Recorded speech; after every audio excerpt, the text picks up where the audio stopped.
And but they were like, you have relapsed. You need to leave the sober house immediately. Yeah. Fair enough. So then he had to leave, and now he's living by himself in an apartment. And, it's very hard because I don't have eyes on him. What could be telling me could be absolute bullshit. I have absolutely no idea. But to my knowledge, he has not had, a huge relapse. He said that the last I heard 3 weeks ago, he had smoked a spliff and hated it and regretted it immediately and was still committed to recovery. And so he's had these little bumps in the road, but what he's telling me so far is that he is still sober, still committed to recovery, and is due home this weekend. That was Lizzie Edwards, and this is the SHAIR Podcast. It's time for the SHAIR Recovery Podcast, where we bring you amazing life-changing success stories from addicts and alcoholics all over the world who share their inspiring journey in recovery. And now, here's your host,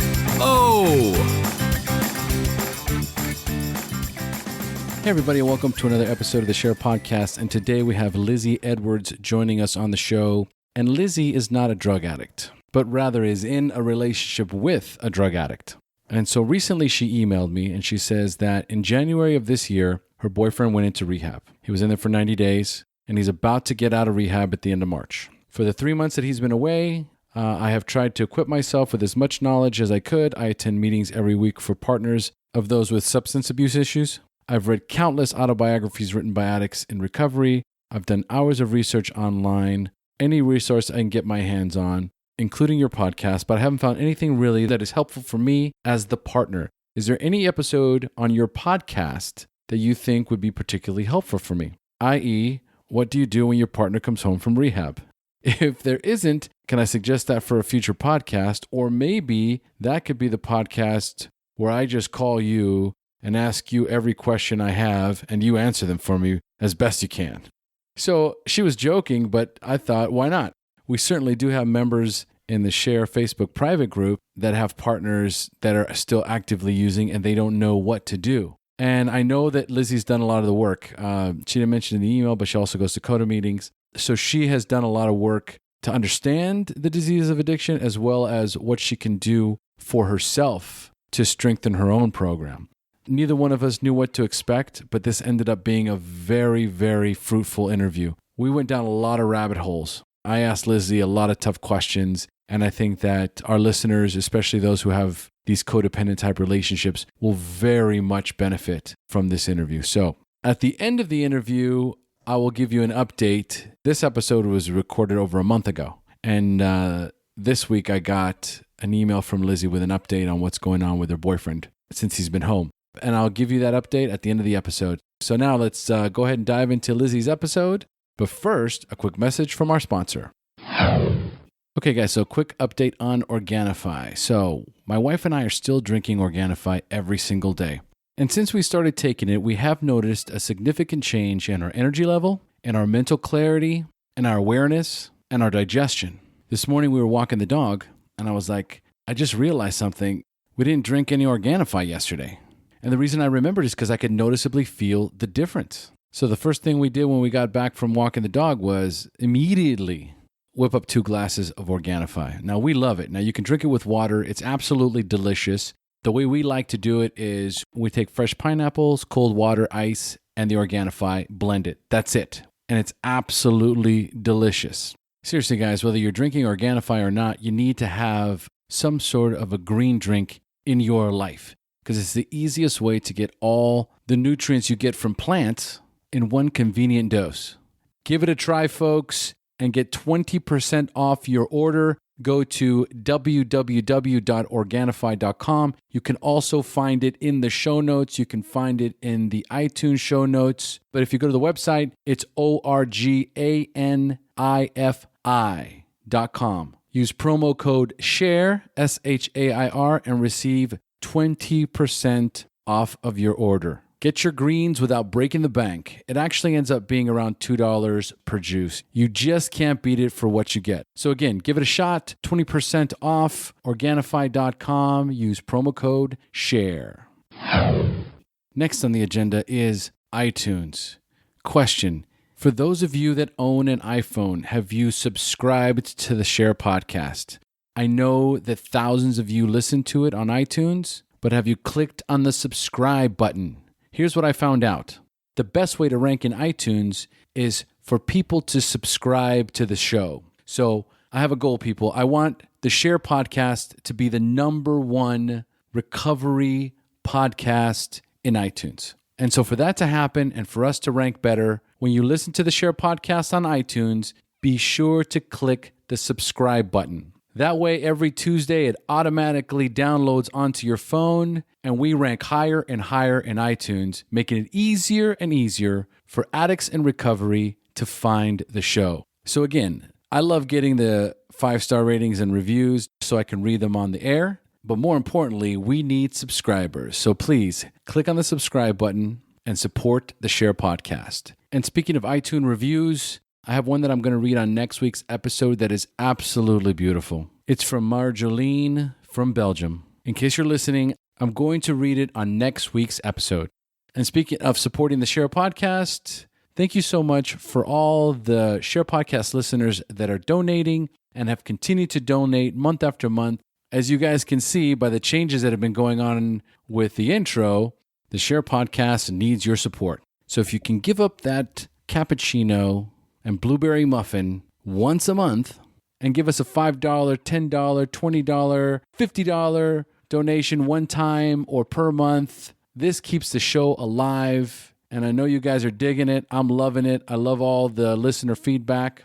And you have the wherewithal to do so, then please go to the website, www.theshairpodcast.com. Don't forget to spell SHAIR, SHAIR. Top right corner is the donate button. Click on that or any of the yellow donate buttons featured on the website.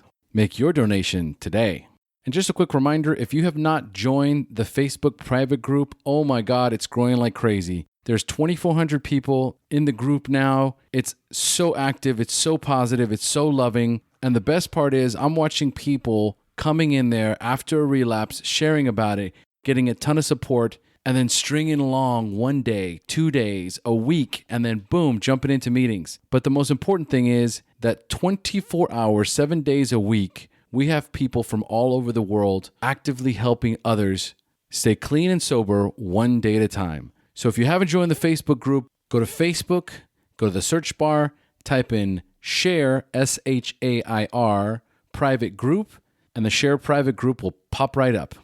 And for those of you who are planning a trip to Costa Rica and also would like to make sure that you're close to meetings, then all you have to do is email me, o@theshairpodcast.com, and we will set up a time to do a conference call for your next trip to Costa Rica. So for those of you who are planning to come to Costa Rica and want to be close to meetings and also want to be close to the beaches and the rainforest, then email me at o@theshairpodcast.com. We'll set up a time to talk and we'll put a package together for you.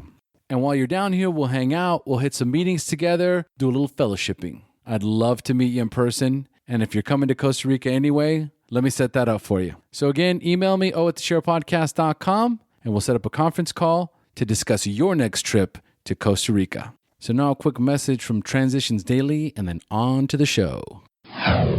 Would you like to join a free, anonymous online group that offers a daily topic email with popular recovery resources accompanied by a secret Facebook group for discussion? Then go to dailyaaemails.com for more information about Transitions Daily. And don't forget to share dailyaaemails.com with friends, in meetings, and with sponsees in recovery. Hey, Lizzie, thanks for joining us. Thank you for having me. I'm so excited. Me too. A little bit of a change of pace for me, so I'm excited to see how this goes. You'll love it. I'm sure I will. I love them all. All right, folks. Today we have Lizzie Edwards joining us on the SHAIR Podcast. And in a nutshell, Lizzie sent me an email about a week or so ago, and she said that she's been with her boyfriend for about 3 years. All along, they've known each other for about 10 years. He's always used drugs, but recently, over the last 12 months, it's rapidly, completely gotten out of control. Mm-hmm. In January of this year, he went to rehab and left rehab in March. He's due home in a couple of weeks. But now that he's coming back, what is the most appropriate course of action moving forward? Did I get that about right? Yeah, perfect. Okay. Before we dive into your story, I just want to ask you a few questions. Yeah. Tell us a little bit about what your daily routine is currently, and do you have a current recovery routine? So I'm actually just really getting into a recovery routine. I'd say strongly sort of the last 2 to 3 weeks, I've really been focusing on it. So I have maybe a recovery week, which I really try and stick to. So Monday is always my free day because who wants to do anything on a Monday? But I make sure that I go to work. I'm a PA, so 9:30 to 5:30, I'm up in town pretending to work. And Tuesday, I go to Pilates, make sure that I'm doing exercises. Wednesday, I go to Coda, which has been really helpful to me. Thursdays, I go and see, I go to a group which is specifically for partners of those with substance abuse issues. It's not a 12-step meeting or anything like that. It's just, there's about 10 of us there. All of our partners have substance abuse issues, and we just go and hash it out, basically. And then at the weekend, I make sure that I go out with my friends or family 2 times at the weekend. And that is a routine that's really been working for me. So that's what I do. So one of them is a support group. What's the name of that support group? What, the Thursday partners meeting? Okay, the Thursday. Or Coda. Okay, all right. So it's also, I thought Coda's not 12-step. Yeah, so I do Coda on Wednesdays, and then Thursdays I do a partners meeting. But there's no really official name for it. It's just something that I found. It's not part of Al-Anon or anything like that. It was set up by, there's a community centre near where I live called the Community Drugs and Alcohol Rehabilitation Centre. Okay. And they just helped us put this group together. That's fantastic. And, yeah, more and more people are joining. I mean, when I first started, there were 3 of us. Now there's about 10 of us. And we just meet once a week and just bitch about our partners, basically. That is so important. That is so important. You need a place to vent out. Yo, absolutely. You really do. Yeah. And in a safe environment. Yeah, absolutely. All right. But things can get carried away. Yeah, no, I'm sure. So how do you maintain your spiritual condition, that conscious contact with a higher power? I mean, I wouldn't say I'm there yet. I've always been spiritual. Like I've been to see psychics and things like that. So I'm not sure if I have a God or a higher power yet, but certainly I'm a big believer in sort of what goes around comes around, karma and things like that. So genuinely just trying to do my best at the moment is, I guess, what you might call my higher power. I keep striving to just make sure that I'm doing my absolute best and going from there. But I don't think I have a higher power as yet. Yeah, and I agree too. There is a karmic element to all of our lives, and I think you know, seeking you shall find is also very true. So whatever you're looking for, if you're looking to get into trouble, you're going to find it, and if you're looking, absolutely, if you're looking for salvation, then you'll find it as well. It all depends on what you're looking for and what kind of energy you're putting out. You know, energy is a huge proponent to all this. Yeah, totally. I totally agree. All right, wonderful. So then let's dive into your story, and then after you tell us your story, then we can, you know, hash it out. Again, you called me or you emailed me to see what the next step is. So let's hear the story first. So let's go. Just if you want, just give us. You said you've known your boyfriend for 10 years, so you might just want to start from there and walk us through the relationship and what's going on recently. So take it away, Lizzie. Cool, thank you. So, I met my boyfriend. We were 16. I was actually dating a friend of his from school at the time. Nice. And we didn't really know each other that well, but he is stunning. You can't not notice him. He is the most good-looking person you'll ever come across. And I'm not just saying that because I think he's the most good-looking person. He's unbelievable. He's got tan skin. He's chiseled. That jawline, piercing blue eyes, dark hair. He's just gorgeous. Wow. And so he caught my eye a long time ago, but then he had a girlfriend, I had a boyfriend. We were sort of in the same crowd. We just hung out, but always thought he was really cool and just, someone I had my eye on.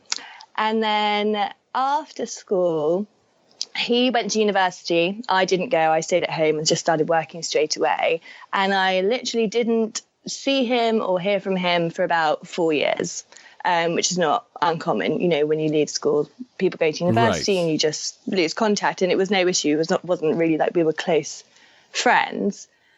And then I guess about 4 years ago, I was out with another friend who had been in the same group. And we had a call from my boyfriend's brother, who had just come back from traveling for a year. He was like, come out and meet me, and we're going clubbing and all of this stuff. So off we go to meet him, and sort of rekindled the relationship with his brother, who I'd also been friends with, and then got reconnected to my boyfriend sort of through him. And we started hanging out loads. I'd say every day for 2 months I saw him. And still the same, he was so good looking and he was so cool. We got on great. We had so much fun together. And then after a few months, I decided to actively pursue him.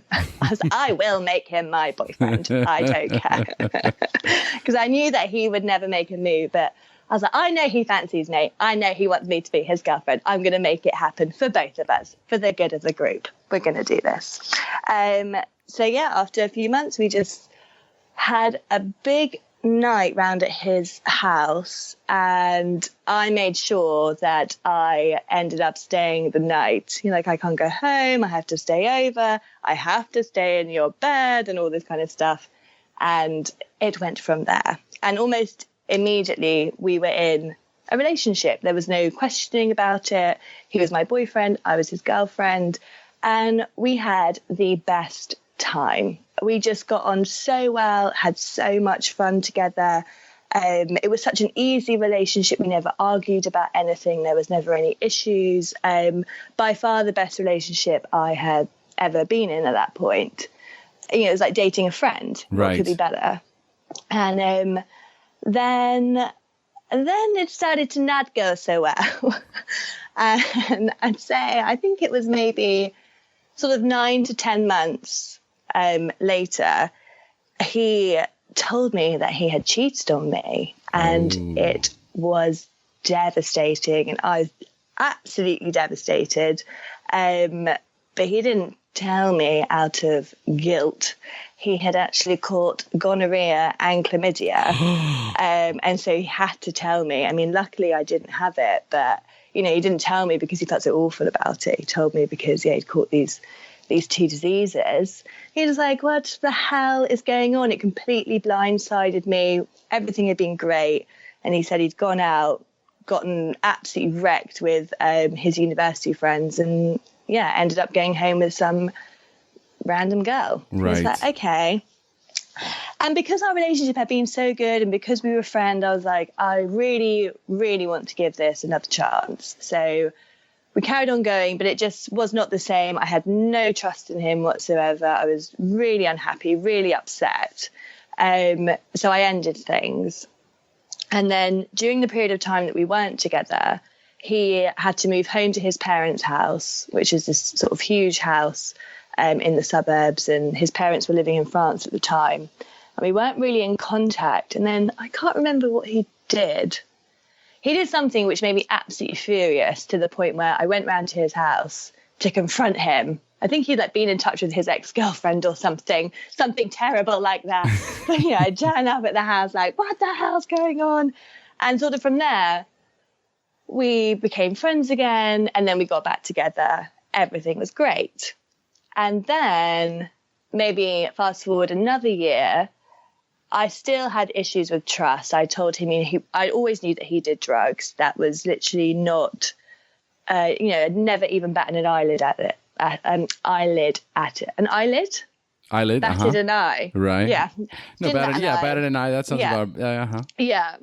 And then, all of our friends did drugs, and, it's something that I've grown up with, and it has never bothered me in the slightest. I've never had an issue with drugs whatsoever.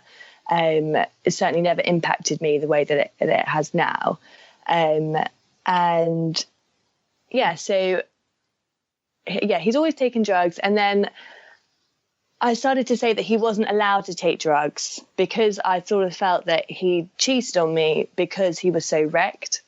And so I said, you're not allowed to do drugs anymore unless I say so. You have to ask my permission. You can't do it unless I'm there with you and things like that.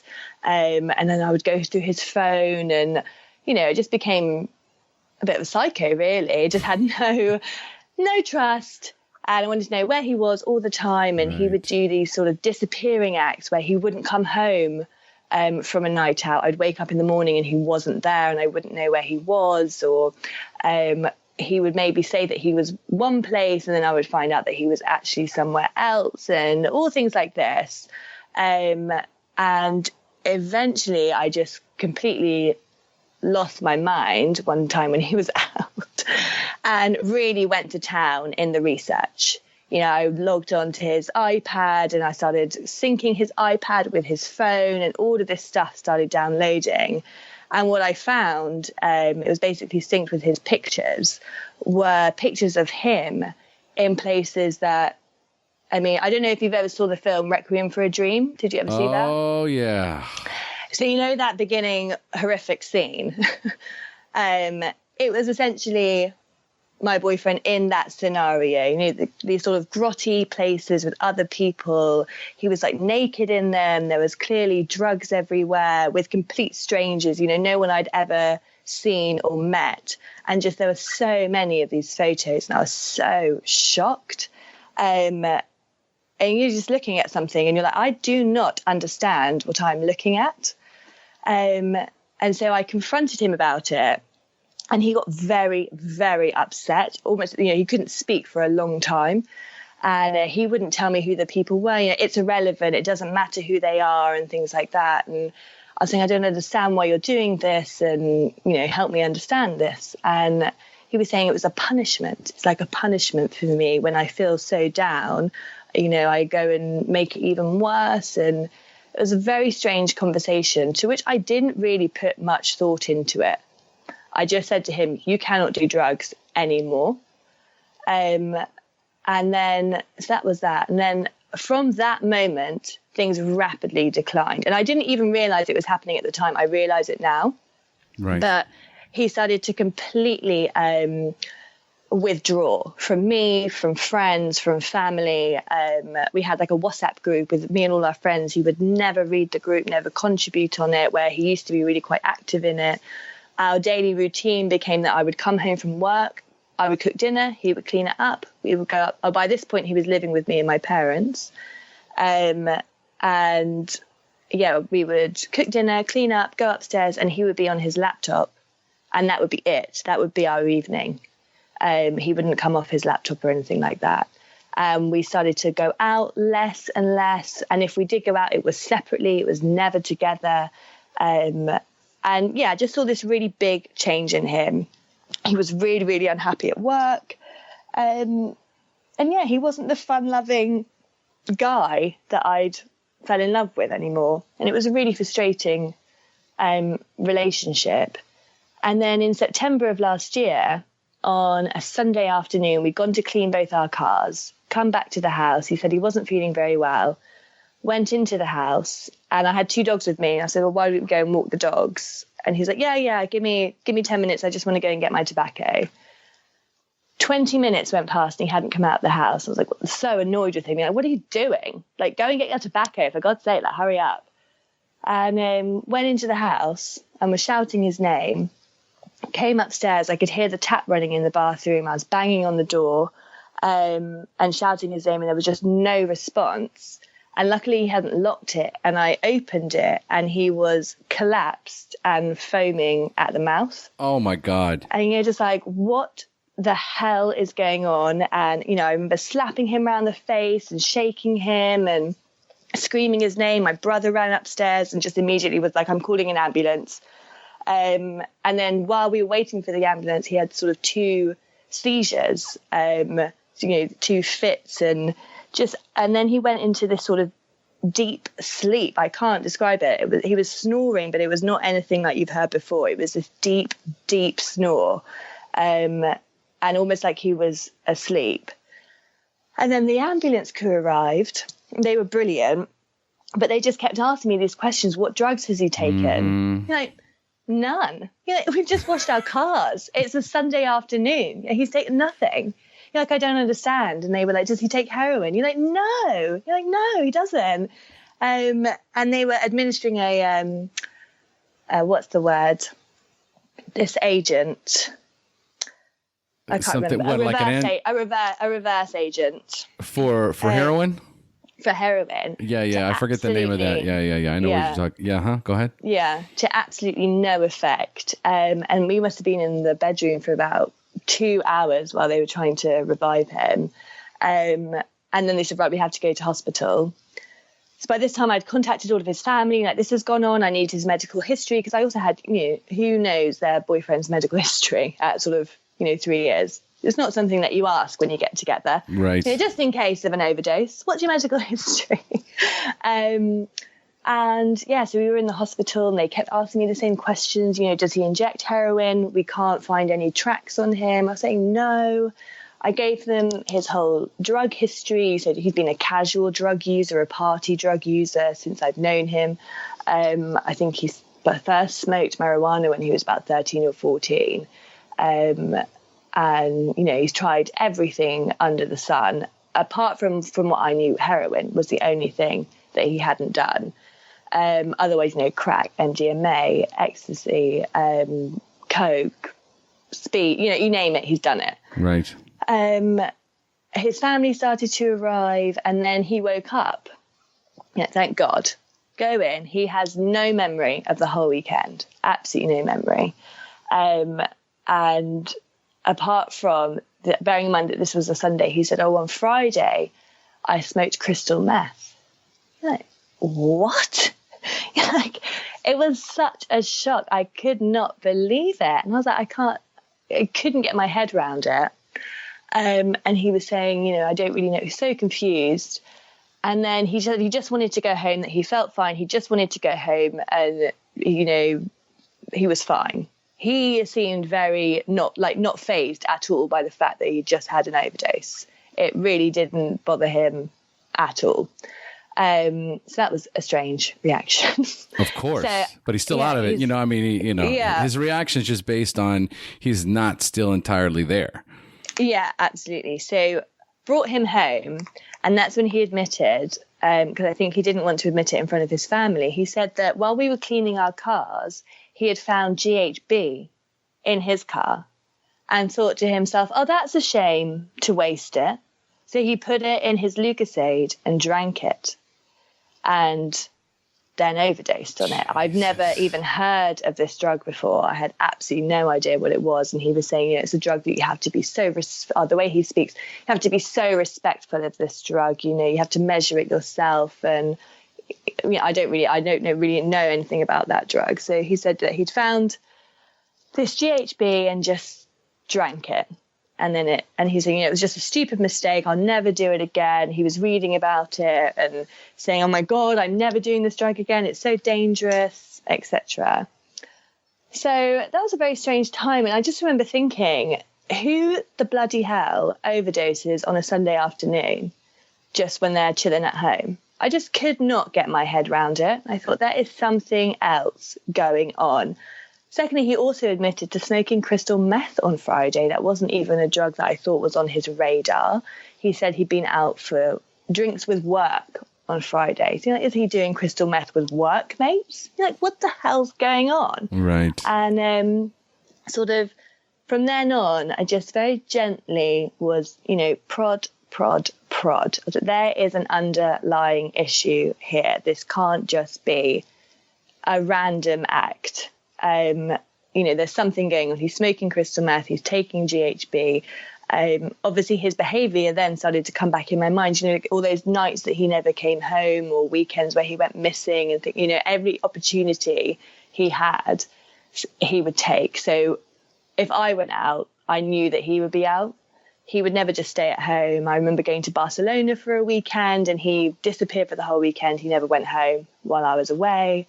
And all of these kind of things started coming to the foreground of my thoughts. I was like, something something seriously wrong. There's something going on. And I remembered all those photos that I discovered. And so, yeah, prod for the next few months. On top of that, I started to wake up and I would find pipes in the bed, which had never happened before. Right. So even after his overdose, he had continued to smoke crystal meth. And I'd never woken up to pipes in the bed before. Things started escalating really, really quickly. And eventually I managed, because I was like, I just need to break him down. I'd heard about, this rock bottom moment. I was like, I need to break him down and get him to some sort of rock bottom moment.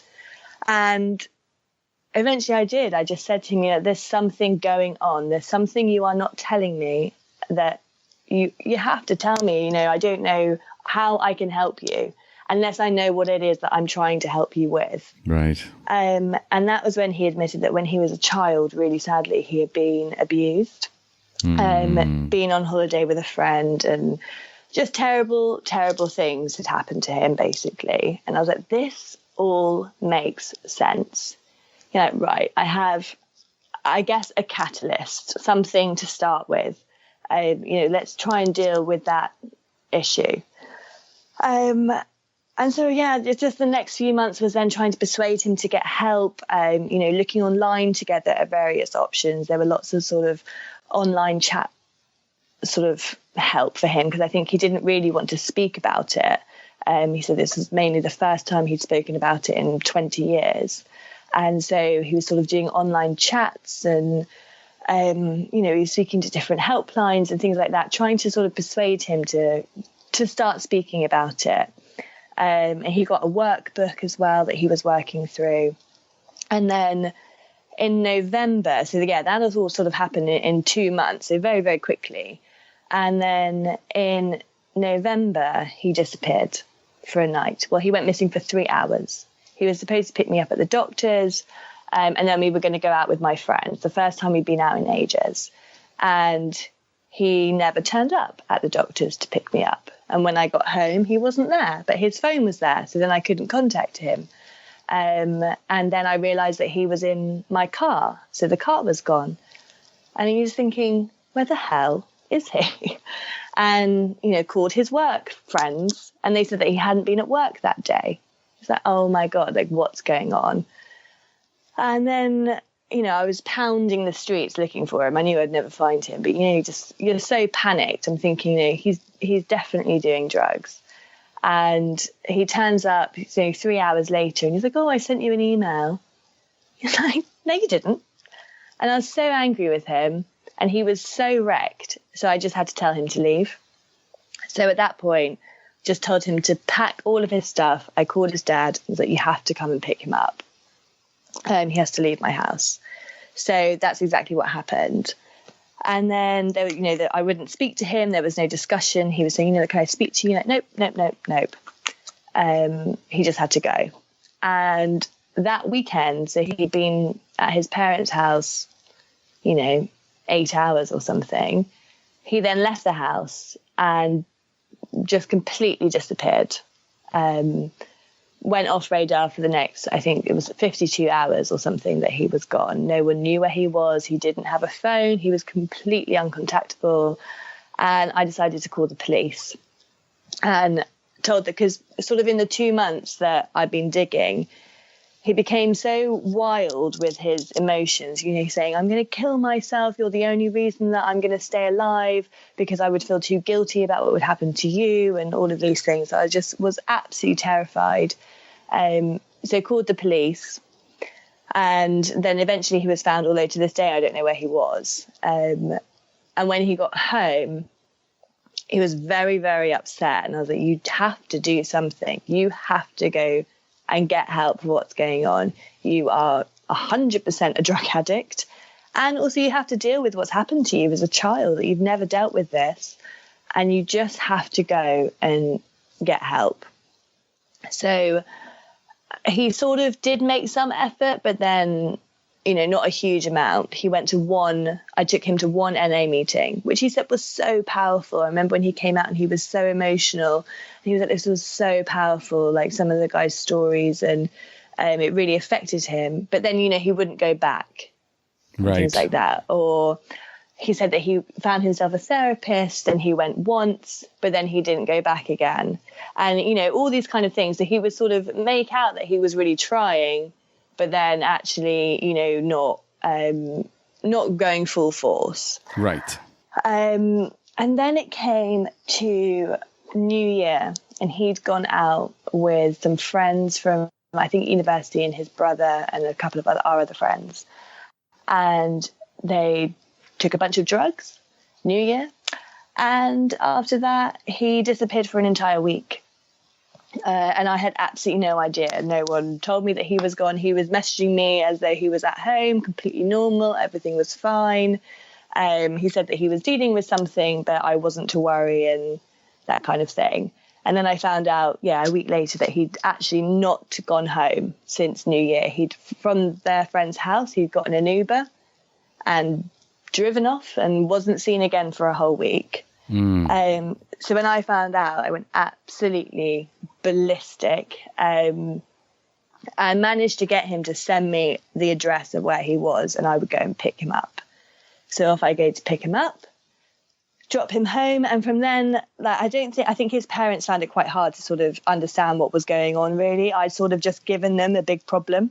Right. I've been dealing with it for quite a long time. They'd been living in another country, and then just in November, I was like, here, you take him, because I can't deal with him anymore. So I think for a few months they found it quite difficult, but after that, he'd never been gone for so long, an entire week, just disappeared. And after that, he was put under house arrest, and it was decided, he was saying, I think I do need to go to rehab. So it was like, great, let's strike while the iron is hot. Yep. Here's the rehab in South Africa. You're going tomorrow. And flights were booked, and off he went. It was literally 2 days from him saying, I think I do need to go to rehab, to him actually going to rehab. Beautiful. So that was really great. So off he went, and I thought, oh, right, this is my time. I need to relax. But of course, it's never relaxing with an addict. And while he was in rehab, I found out that he had given me gonorrhea. So I was absolutely furious with him. So then I was doing some work with him and his counsellor over Skype and things like that, and trying to work through some issues. We did, family impact letters. We had communication, and I felt like he was really, really making progress. And it was great. I felt so good about it, despite the fact that I felt hugely depressed. I sort of thought I was so exhausted. I felt like I'd been on sort of auto mode for 6 months, and then suddenly he was gone, and I had this sort of wreckage behind me. And finally, to take a moment to really reflect on what's just happened. And I was just completely exhausted. And that's when I sort of started seeking help, started looking for these groups and things like that, reading so much online, reading autobiographies, you name it. I was really into the research. And then, so he came out of rehab, a month ago, graduated. I don't really know what you say. You say graduated from rehab or... Yeah. Released. Released, discharged, graduated, whatever terminology. Let's say graduated. That sounds more fun. Graduated.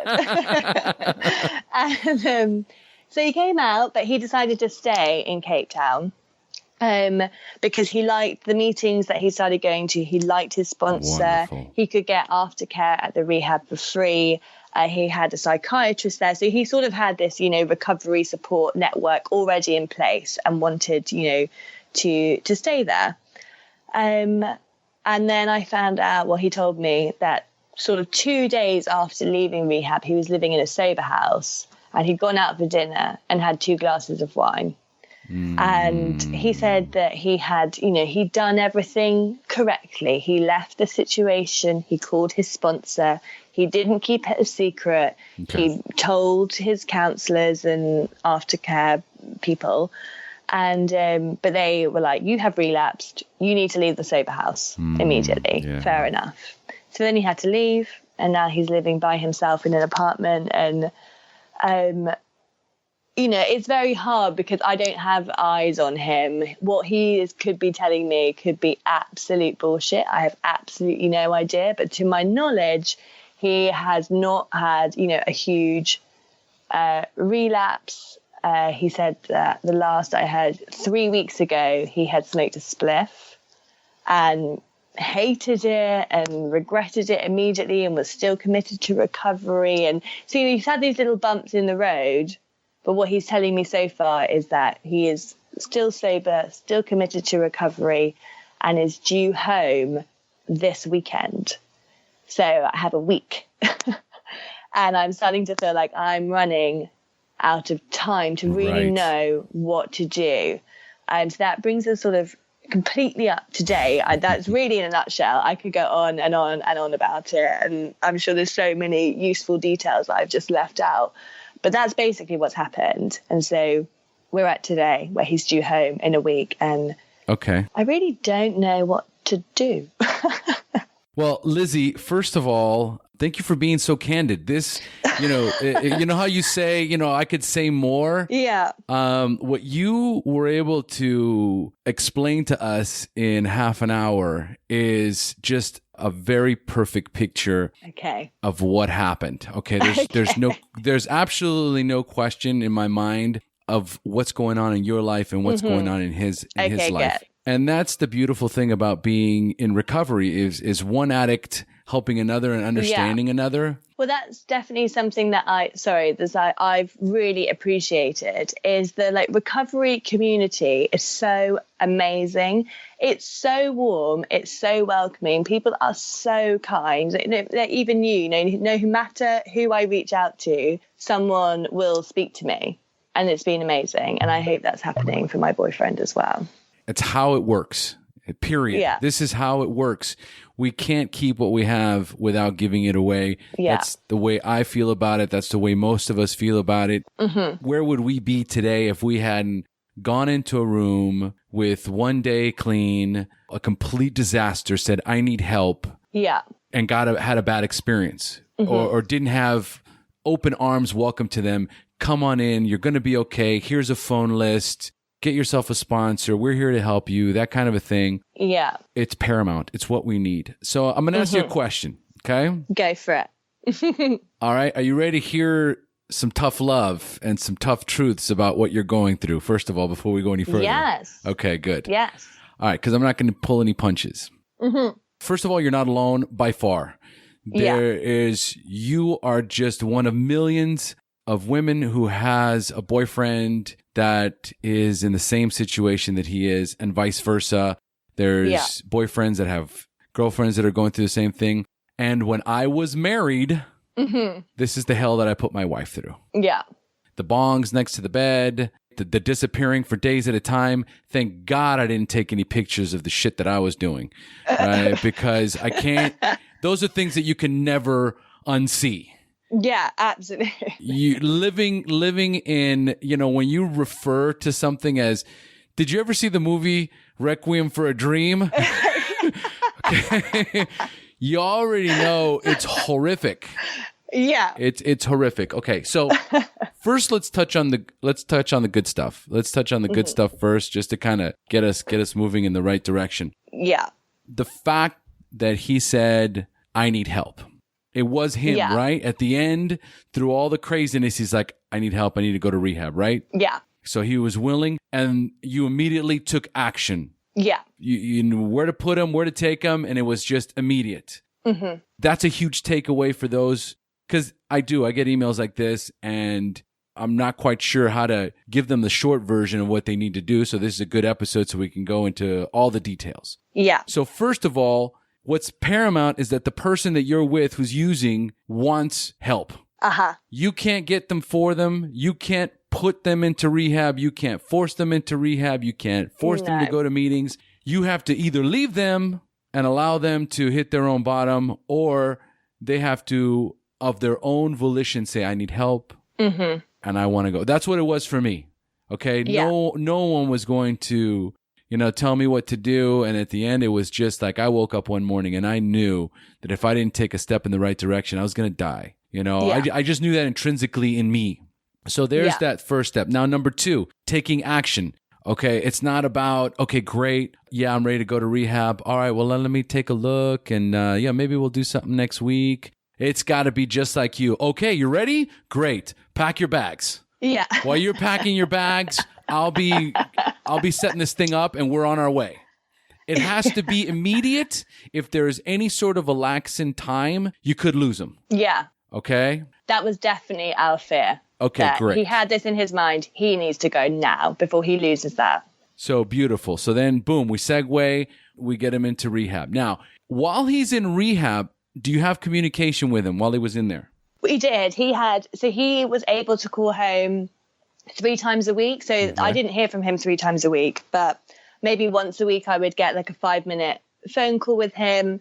And then, as I mentioned, I was doing sort of Skype sessions with him and his counsellor. We did 2 of those together, the 3 of us. And then I think it was sort of maybe 3 weeks before he left rehab, he was on integration. And so he was allowed to have Skype, to have an hour, I think, of internet on the Sunday. So he was allowed to Skype. So we Skyped a couple of times. Okay. So while you were Skyping, or talking or whatever in those moments, what were those conversations like? In other words, was he positive? Was he positive about being in rehab? Was he positive about the program? Was he following the instructions? At first, no. And I was really angry. So in the first, I'd say 2 or 3 weeks, he was, no joke, just pissing about. I could hear him just trying to get through the time. Give them the time and then I'll leave and then that'll be fine. So when I would speak to him, he would say, oh my gosh, the food here is so bad. The people have got food poisoning from here, or, oh my gosh, the van hasn't had an MOT for like 5 years, or this counsellor is such a bitch, and, all this kind of thing. And I was like, you are literally just wasting your time being here. You're not taking it seriously. And, you're just getting through the day. And then it was only when I found out that I'd say this was maybe his, weird to say, but I think this was maybe his rock bottom moment happened while he was in rehab. Because it was when I found out that he'd given me gonorrhea. Because with him, drugs always leads to sex. They are like one of the same. Mm-hmm. And he's actually got dual diagnosis as a sex addict. And he used to say, I'm both obsessed and terrified of sex. But certainly when he used drugs, there was also sex. And, I said to him, you put me at such risk. So anytime I became aware that something might have happened, off I sent him to a clinic to go and get checked out. And he said to me before he left, because I was making sure that he was going to the clinic, that he had absolutely nothing. He was clean. He was fine. He had no trouble, no diseases. He was absolutely fine. And then 2 weeks in, I got my results. And I was not fine.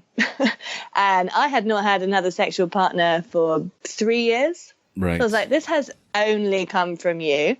And obviously I was furious. Of course. And that, I think, was his rock bottom moment. And things really changed from there. I said to him, that's when we were Skyping with his counsellor. Mm-hmm. And I said, he made a formal complaint against another counsellor who had been so rude to him. And I just said to him, it's absolutely staggering. Yeah. The standards of which you expect to be treated, to the point where you'll make a formal complaint against someone and look how you treat me. It's unbelievable. I was like, who do I make a formal complaint to about you? Who can I go to be like, he's treated me like this and da-da-da-da-da. And that, I think, was a real turning point for him. And from then on, he was much more positive, and seemed much more, just committed to what he was doing, and almost into it. Right. Do you know what I mean? Yeah. And he would ask for books and that I was reading and things like that. And I'd given him this book that I'd actually, funnily enough, read in the summer before he even overdosed. And as I was reading it, I remember thinking, I'm reading my boyfriend right now. This is exactly him. It's his personality, everything. And gave him this book, and he said that he'd finished this book and he was on to the next, and he's doing this and doing that. And yeah, seemed really, really into it. Okay. All right. So yeah. All right. So as far as that moment in and of itself. Now, first of all, the way you describe your boyfriend, he's better looking than Brad Pitt. Oh, he's stunning. Okay. So that in and of itself is a problem.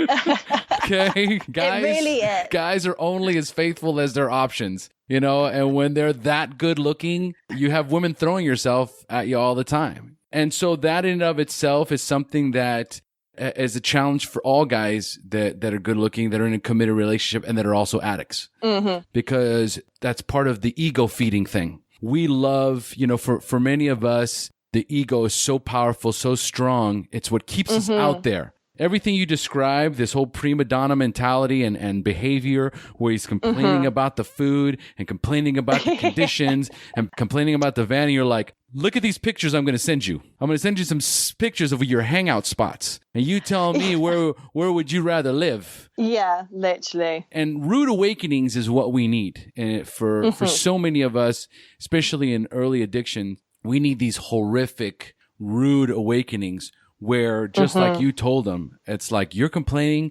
you want to put a formal complaint against, where can I put a formal complaint against you? And seriously, we live in such elevated levels of denial that until it's pointed out to us in a state where we have a clear mind, we'll never see it. Yeah. He'll never see the damage he's done and all the wreckage he's caused until he gets to that part in the fourth step when he starts doing the work and he starts to actually have to look at his part in the relationships, right? So the reason why I ask is just specifically for that reason. What is his demeanor while he's in there? Is he, I'm so grateful to be here. I just love what's happening. I'm with the program. I'm totally there. Or is it this whiny prima donna sort of like, this place sucks. And then it took you to smack him in the face. So as we move forward, these are things that you should be, and anyone listening, these are the things that you need to be taking note of and having a daily journal about. Okay. Mood swings, behavioral patterns. This is you putting up a list at the end of whatever time period you want to give yourself and your pros and cons list. Yeah. And you can go, here's all the pros. Well, he did this, he volunteered to do this, he agreed to do this. But then he said this, he did this, he did this. Yeah. And unfortunately, you have to go tit for tat because even as not even as, especially as someone who loves him, wants to be a part of his life, wants to help him change so that you guys can have a life together, you are also in denial as well. Even though you're doing the work that you're doing, there is a certain amount of denial where you will overlook certain things. Yeah, I totally agree. You'll say, well, he did this, but he's at least trying over here. But he did this, but at least, he drank a little bit, but, he realized that he messed up. Yeah. Because other people were like, fuck that. He's gotten his shot. He's screwing it up. Go figure this shit out on your own. And then maybe when you got a year clean and sober, you can come talk to me. There is some tough, by the time we get to the end of this, it's going to be some more tough stuff to look at. But the reality is what you're dealing with is a grizzly bear, okay? And you've got, is about as much luck taming a wild grizzly bear by yourself as you do a reluctant drug addict. If he doesn't want to get clean and sober, he's a fucking grizzly bear. All right. He will tear you apart in the meantime. Okay. No matter how loving you are, how caring you are, they will tear you to pieces. And it took me there was just that one point where my wife finally said, that's it. I can't do this. Yeah. She was pregnant, 8 months pregnant, and I was worse than ever. And she said, look, I probably wouldn't be strong enough to do this, but you're not doing this to our daughter. So I'm done and you're out. Yeah. And I had to figure it all out on my own. The enabling was gone. The support was gone. The help was gone. It was almost like radio silence, iceberg. Yeah. Then all of a sudden I was like, oh my God, now I have to do something. That's when I jumped into recovery. Yeah. Now, of course, she doesn't know that this is what's going to work. She's been trying all along to get me to go to a therapist, get me to go to rehab, get me to go to meetings, get me to do this, get me to do that. And all along, as long as I've got her enabling me, or at least as my partner, I can I screwed up, but I'm you know what? Sorry, I screwed up. I'll do better next time. That kind of a thing. Yeah. And so there's that element. So then as you move through this whole episode, and then he gets out of the rehab center, okay? The next plus is that he wanted to stay in Cape Town because he liked the meetings, he liked his sponsor, he liked the recovery community. Yeah. So another thing that I want to point out here as you were going along in your story is how important it is for him to stay there as long as he possibly can. If he can stay there longer, then let him stay there longer. Okay. This is the same thing happens here in Costa Rica. We have a place called Costa Rica Recovery. Yeah. And it's a much more affordable place. So people from the States who their insurance won't take them will come over here. Right. And so they do the program. They'll be in here for, say, 30, 60, or 90 days. And the ones that stay for 90, typically percentage-wise, do much better than the ones that just come in for the 30 days. Yeah. And typically the ones that will stay up to 90 days, they will stay another 90 days in a halfway house so they can continue to go to meetings and spend time with their recovery community and their sponsor because they've developed a connection. Yeah. And as a recovering addict, you need the connection. It's imperative, it's paramount. And once you have it, removing them from that is also dangerous. Okay, so there's another key point that we want to keep in mind as we're progressing in this process, because it's day to day. It's day to day, but then you have to look at, okay, so what day is it? He left in March, right? In March, yeah. Okay, so March, April, May. So, well, this is the beginning of May. So how long's he been out officially? How many weeks? I think 6. Okay. I think 6 weeks, yeah. Okay, so he's been out. So 8 weeks is what he's going to be in Cape Town, all right, after rehab. Now, what are your conversations like now? Well, they're very fraught. Either they're surface level conversations. How are you? I'm fine. How are you? I'm fine. Good weekend. Yeah, you? Yeah, good, thanks. Or just mindless crap. Oh, I listened to this podcast, although I love podcasts, but that's not mindless crap. But yeah, just like surface level, this conversation can either happen or not happen. I remember the first week he came out of rehab, he was just sending me funny animal videos on WhatsApp. Just like, great. I'm happy to receive them. They're hilarious.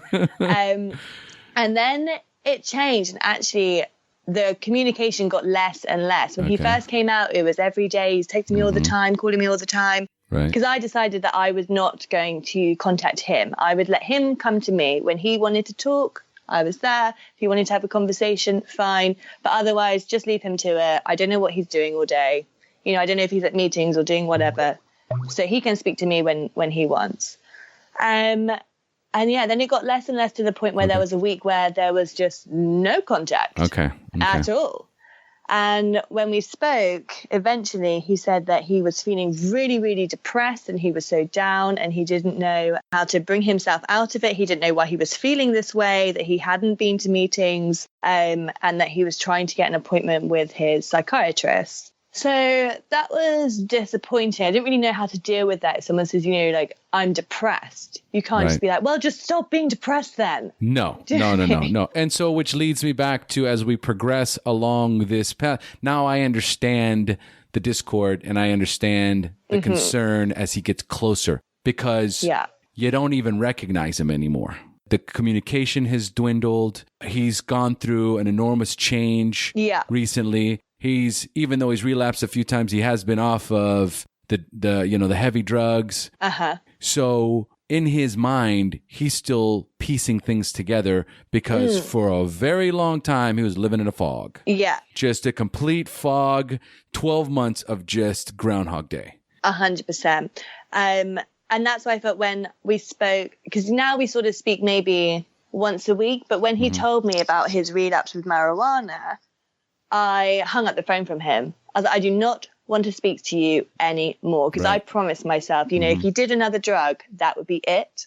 I was understanding about the wine, but then when it came to drugs, I was like, no. So I hung up the phone. I was like, I'm not speaking to you anymore. I don't want this anymore. I'm really tired. I'm just tired, and just leave me alone. Then we had, big row over WhatsApp, and then we called again, and a huge row on the phone, and And then the next day we spoke, and I was really upset, and I just said, actually, do you know what? I think it's maybe best that we don't speak until you get home, because I just don't. I can't. It's so hard. He's in another country. It's very hard to communicate anyway, right? Let alone when, emotions are so high, and we don't know what's going to happen when he comes home. We can't even think about it. So I thought it best just, no contact. And then at least we both know where we stand. We both know that we're not speaking to each other, not like, oh, he hasn't contacted me, I bet he's on drugs, and things like that. So I thought that was the best thing to do. We've had, I think, maybe 2 very brief conversations since then. Okay. And now sort of again not speaking. Okay. All right. So let's go into, this is where the real tough stuff's going to come in. The reason why you're uncertain about what your next action is going to be is because your gut is telling you to bail, but you have a conflict between your brain and your heart.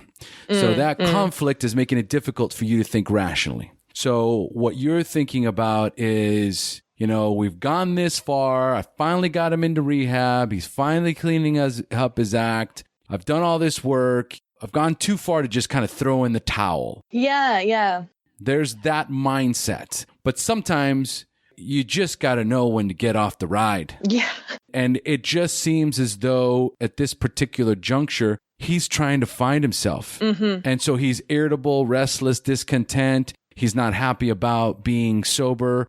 He's not happy about being clean. He's going through all these different changes. He doesn't know what's coming or what to expect. So the distance starts to come. And maybe he's connecting more with the people that are, in Cape Town. Yeah. And so maybe they get him, right? He can share about what he's going through, and they get him, and you're not a drug addict, so you don't get him. So maybe he's not comfortable enough to talk. It could be a myriad of things. Yeah. We don't know. We could speculate all we want. It does us no good to speculate. We just have to look at things at face value and know that there is a disconnection that's happening between you and him. We have to just be real about what's happening right here. And there is a disconnection that's happening mentally, emotionally, physically, the whole thing. And plus, not being together does not help. Yeah. So I think that the most important thing for you in this juncture is what you're doing right now, which is the CODA meetings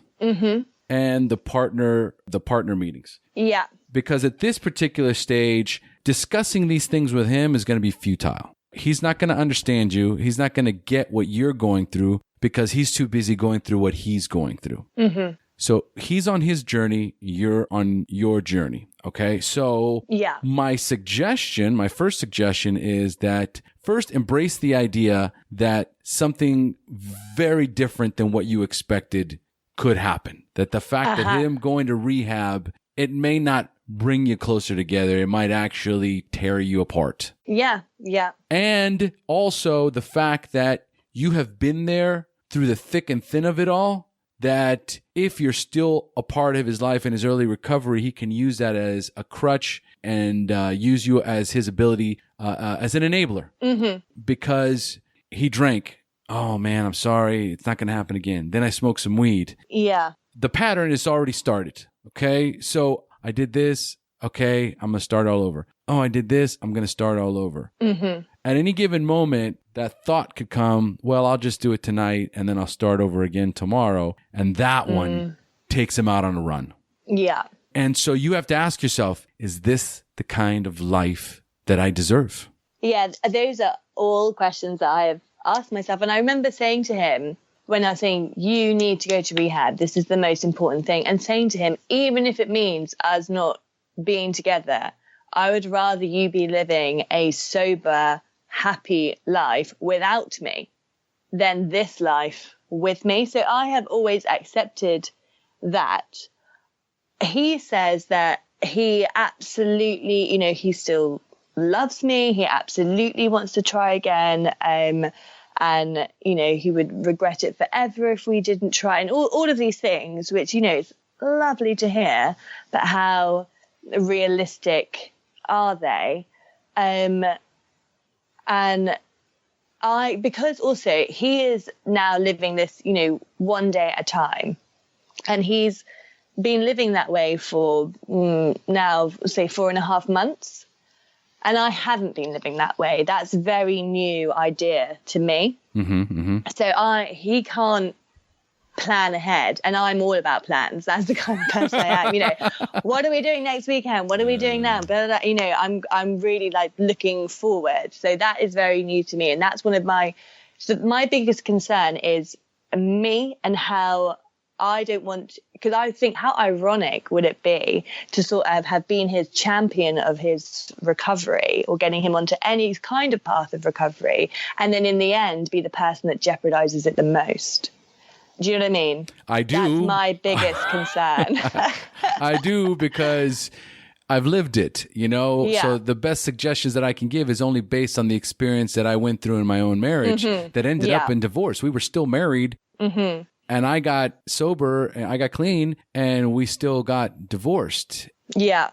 And I remember that at some point she'd said, maybe the cost of you getting clean is going to have to be losing me. Because I don't think that us being together is good for either of us. Yeah. And there was just too much. There was the cheating and the constant lying. In her mind, it was like, there's only so much I can forgive. And then at some point, there's only so much I can forget. Yeah. And so there's this, I'm just a constant reminder of this hell that I put her through. And so that was her thought as well. And then I remember when I got about 6 months into it, and I was jamming. I had a sponsor. I was going to meetings every day. I was working steps. I had morphed into somebody else. Yeah. I was no longer Mr. Grumpy, Mr. Miserable, Mr. Pessimistic. I'm Mr. Happy, Joyous, and Free, Mr. Jolly. She didn't even know what to do with this guy, right? She's like, you're not the guy I was when, you're not the guy I met. You're not the guy I was using. You're like a completely different person. Yeah. And you've replaced the meetings for the drugs. So you only have time for the meetings, and all you talk about is recovery. It's so difficult. It's so difficult because this is a delicate moment for any recovering addict. You're like a little baby. I was just going to say, a little newborn baby. Yes. And you need somebody to feed you, and somebody to dress you, and somebody to put you to bed. And that's your sponsor. And it's the meetings, and it's your crew. And you basically need to separate yourself from all the people, places, and things that could pull you back in. Yeah. So you have to completely change all your people, places, and playthings. And unfortunately, that could be the same person that fought so hard to get you into rehab. You know what I mean? Yeah. Okay. So first of all, based on everything that you've told me, if you were to come to me, okay, and say, "Oh, what do I do?" You bail, okay? That's it. You're done. You got him into rehab. He knows about meetings. He knows about sponsorship. He knows about steps. He knows about what it's going to take. Yeah. It's not like doesn't know what the next move is. If he relapses and goes on a run, when the fog clears and he's all by himself, the first thought he's going to think to himself is, you know what? I think I need to go to a meeting.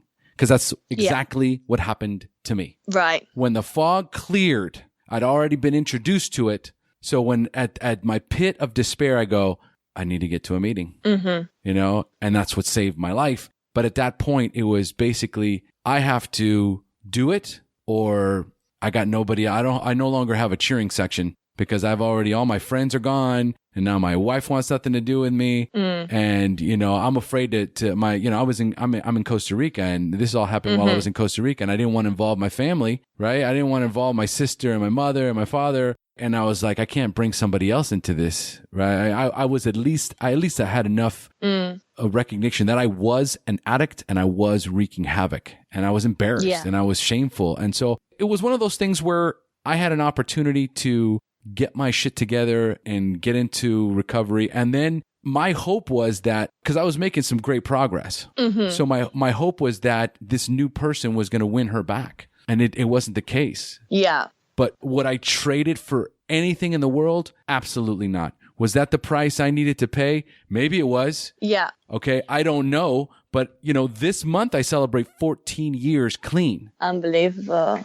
Amazing. My daughter is 14 years old. She's never had to witness the person that I was. Yeah. So did I make the right decision? Yes. Did she make the right decision? Yes. At the end of the day, the decisions that we made, good, bad, or indifferent, have brought me to where I am today. And today her and I have an amazing relationship. So that would be my initial suggestion would be like, at this point, you got to let him work his program. If in a year from now, he can stay clean and sober on his own merits, a year's worth of sobriety is a huge foundation. I mean, it's just huge. Yeah. Right? If you can get to a year, then it's like the percentage goes through the roof. But there's something about that fragile state within the first, at least the first 6 months. 6 months to a year, and 6 months is still, because 6 months is right when you start really feeling it, if you're working the program. And then that next 6 months is just you really digging in and applying yourself to the program. Yeah. But if there's a distraction, it could constantly pull him back out. So that's I'm gonna stop there at like what I would suggest. And you probably have more questions, so give me some more questions. Well, firstly, I'm right there with you. Weirdly enough, I totally thought, I don't know where I got it from, because he claims, not from him, that he wasn't even allowed to be in a relationship for a year, or that to have sex for a year and all these things. And so I completely accepted that. I was like, fine, I've got a year. I'll go be by myself. He can be by himself. And then he started saying things like, no, I don't know what you're talking about. That's only for new relationships. Which is true. The suggestion is don't change anything. Yeah. If you're married, don't get divorced. If you're single, don't get into a relationship. If you're in a committed relationship, which you guys are, you have been for a long time, you could go either way. Yeah. At this point, it's not about what the suggestions are. Right now, it's about what's in your gut and in your heart, what you feel is the right thing to do. And if you were my sister or somebody that was close to me in the fellowship, this is hands down the suggestion I would give, because you've got somebody who's got marbles rattling around in their head all day long, living in a one day at a time, sometimes 1 minute at a time. Yeah. Yeah. Well, it's interesting. I was listening to, I think her name was Alicia Cook. Yes. On one of your other podcasts, and she said, there's so much information on the internet and there's also nothing. So that's really how I felt. There's all these things, do this and don't do this, but then you don't know if it's relevant to you, because some of the language that the internet can use can be so alienating. Even though this might sound ridiculous, but even if I'm reading an article about a husband and wife, I think, but he's not my husband. Do you know what I mean? I have no, and then so I just feel like, well, this article is not for me because we are not married. Right. And so that can be really confusing, or, they can talk about a loved one or a parent or, a spouse or a brother or a sister. I'm like, what about a girlfriend who has no legal rights? Well, let's talk about the girlfriend. And this is one of those situations where you guys have lived together, right? For 3 years? We've lived together for about a year and a half, although he doesn't live with me anymore. He was living with his parents before he left. But prior to that, he'd lived with me for a year and a half. So you guys were together for a year and a half, but then then you kicked him out.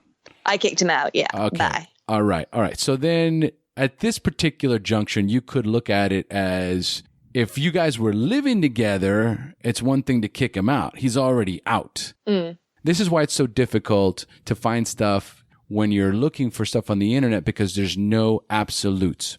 Okay? No. There's no absolutes. You have to take everything on its own merits based on every individual situation. Even though I know for those listening and you're looking for stuff to read, there is a lot of stuff out there, and you can take the information when it say, okay, well, there's nothing for couples. What do they say about married people? All right, this is what they say about married people. All right, well, we haven't lived together for I don't know how long now. Okay, well, then maybe I should, look at the single guy. You know what I mean? And it's just, at some point, your gut is screaming at you. It's your gut is screaming at you. It's going, are you kidding me right now? You know, and you have to listen to your gut, because that gut, what we're talking about there, is this higher power that you're trying to develop. Well, that's sort of what I was saying in my email to you, was that, when it was at the worst, at the height of his addiction, you know, waking up with pipes in the bed and all sorts of things, I really felt like I knew exactly what I was doing. I didn't question anything. I was like, do this, do this, do this, do this. Not to him, to myself. And now, I'm in this strange position. And I've always felt like I've had a strong gut instinct, definitely. I've always trusted my intuition. And now that is sort of not there at the moment, which is why I'm so unsure of, you know, even little things. So things that don't put pressure on them, like the addict, the recovering addict. I'm like, well, what's pressure? Just like, can you pressure, define that for me? Yeah, literally one of my questions on my little piece of paper is here is, what would be your interpretation of pressure? Pressure to stay sober, pressure, to make decisions, pressure to, what the hell does that mean? Pressure. And it's stuff like that. Right. You know, here's another question too. Another question to ask yourself is, well, you don't have any kids, do you? No. Okay. Brothers or sisters? I have a brother and a sister, and he has 3 older sisters, a younger brother, a younger sister, and 3 stepbrothers. Oh my God. I didn't even know how to follow that. Okay. You have, I don't even know how many that is. Yeah. Okay. But you have a sister and a brother from the same parents. Okay. So if this was happening to your sister, what would you tell her to do? As in, if her boyfriend was an addict? If she was going through exactly what you're going through right now, what would you tell her? You see, I feel like you want me to say, just quit it. But actually... No, absolutely not. I already told you, if you're prepared for the tough stuff, I'm going to be candid, open, and honest. This is a forum for you. That's why I'm asking you, right? Like, what would you tell your sister?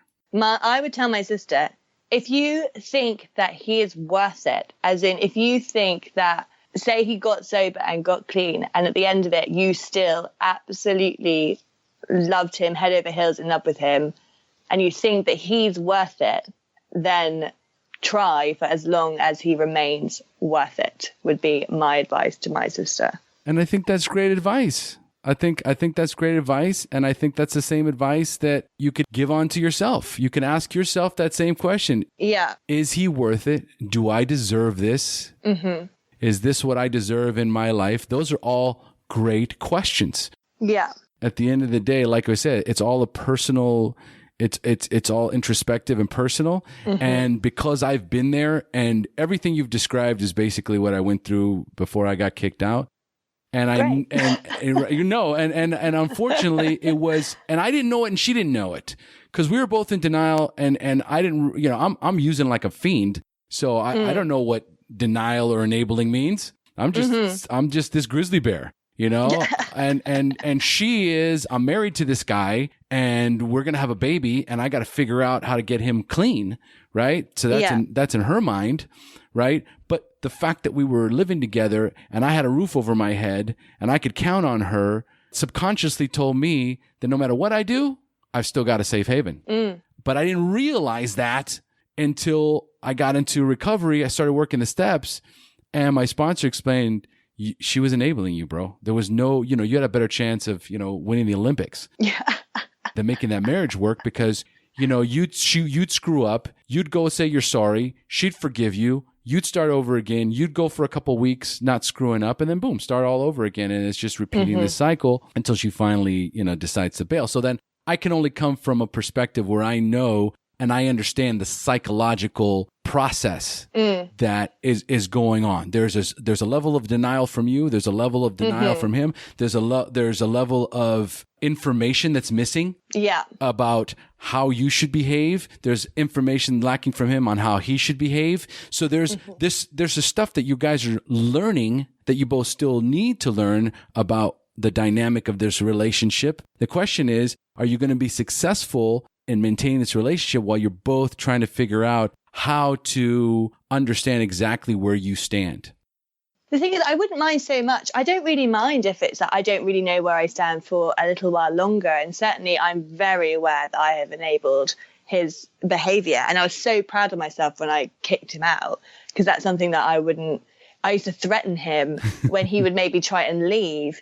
If things got really bad, he's like, oh, I'm just going to go. And I'm like, if you go, I'll tell your father. Things like that. and then, so, I was even the one that was trying to persuade him to stay in the situation until, the end, where I was like, you bloody well get out, and you get out right now. I am calling your father.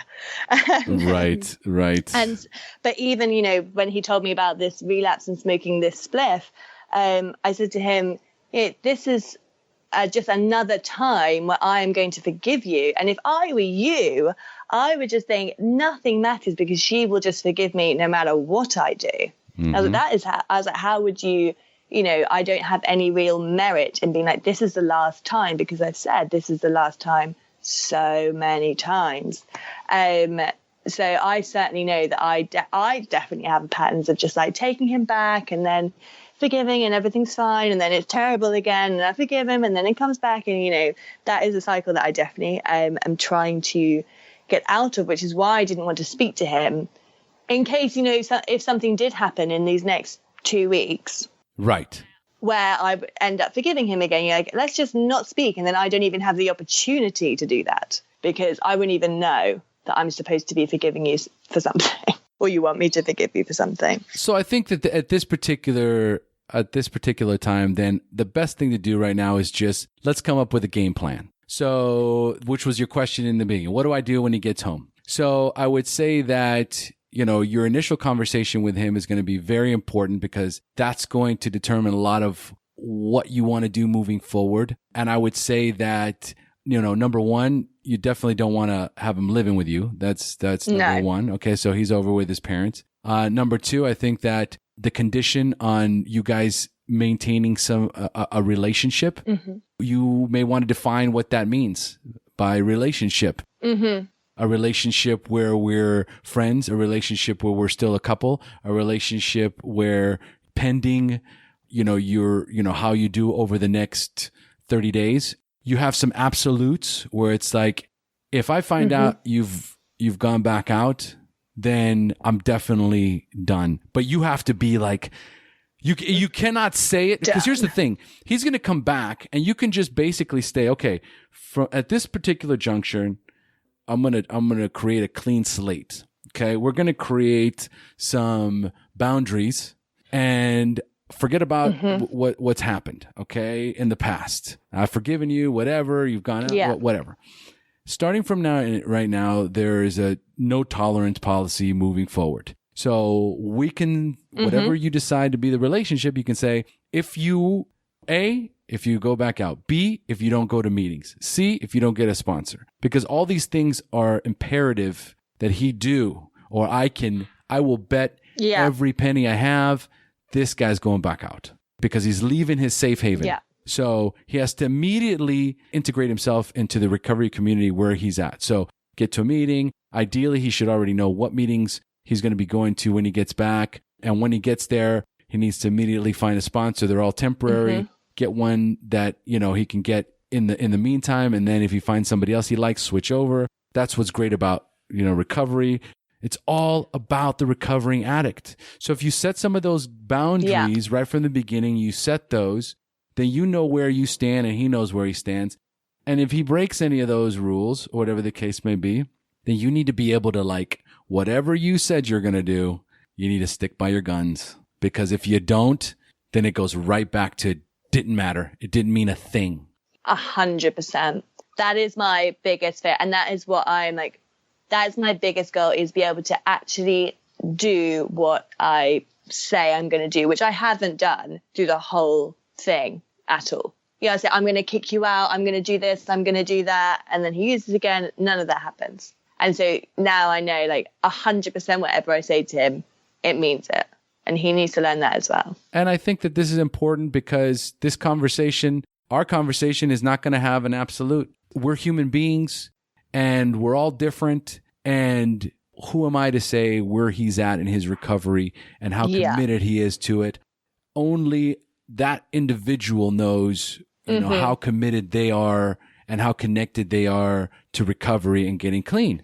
So I can't give you any absolutes, but I think going in eyes wide open, you know, he's got a very small chance of staying clean over the next even 30 days. Yeah. Especially if he doesn't do exactly what needs to be done, which is get to a meeting, get a sponsor, and start doing the work. And then you have to also be very, very, very sensitive yourself to any mood swings.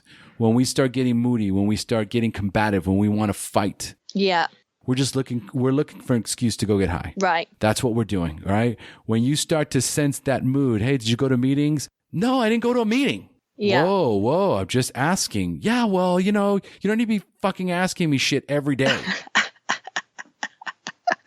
I'm serious. I am serious. That's how we are. We're defensive and combative, and we spit fire. Yeah. Okay, that's what we do. You know, it's like we want you off our back.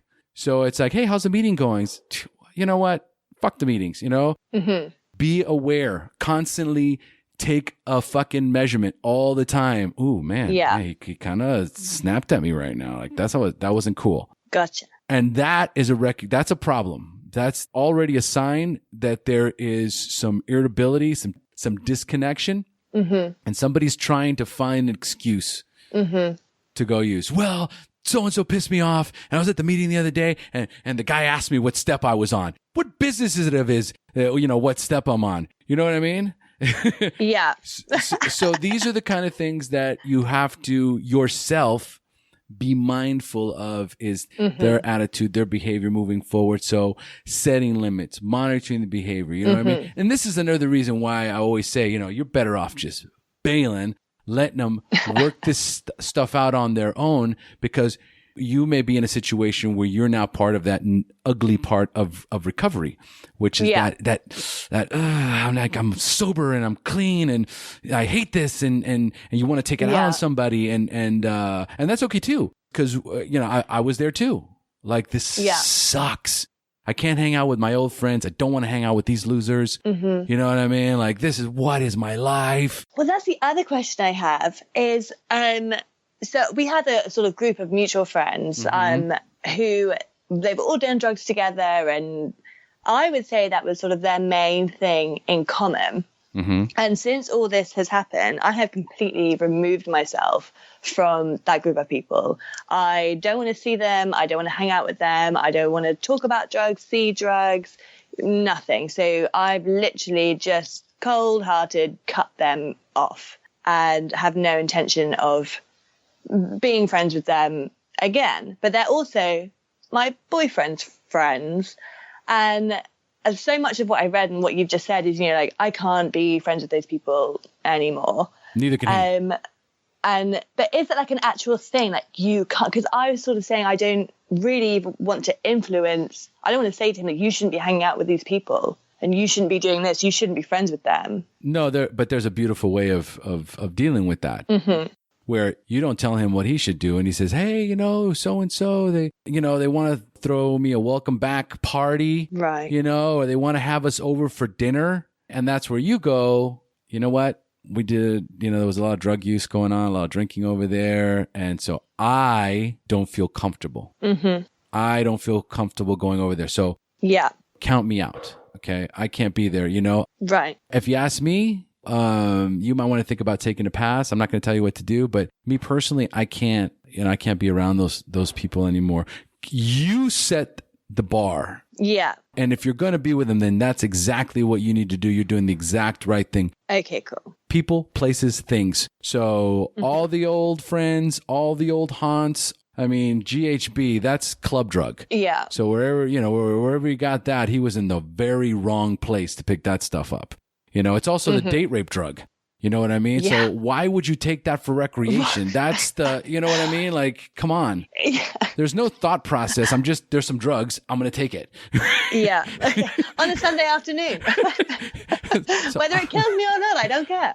You know, so there is where, you know, you play it by ear, but again, strong limits, boundaries drawn. You know, you can even right from the beginning say, if we're even going to have any kind of a relationship, whatever that may be or whatever that entails, these are certain things that I feel are very important for this to work. And it's no bars, no clubs, no hanging out with old friends, you know, that we're using.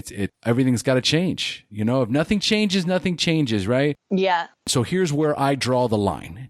Yeah. And if you always make it about you, okay, that's also very important. It's not about him. It's about you. This is where I draw the line. Yeah. If you go back out and use, then I have to bail out. You do whatever you want. Okay. If you feel like you can handle it, that's okay. But I can't, I have to remove myself from the equation. If this happens, you know, if you go here, count me out. I'm drawing the line here. This is where I'm going to come from. And then you always make it about you. That way it doesn't feel like, you know, you're judging him or whatever the case may be. Yeah. It's all about you, Lizzie. That's the most important takeaway from this. You know what? It used to be all about me, and it was glorious. Like, for the first year, it was all about me.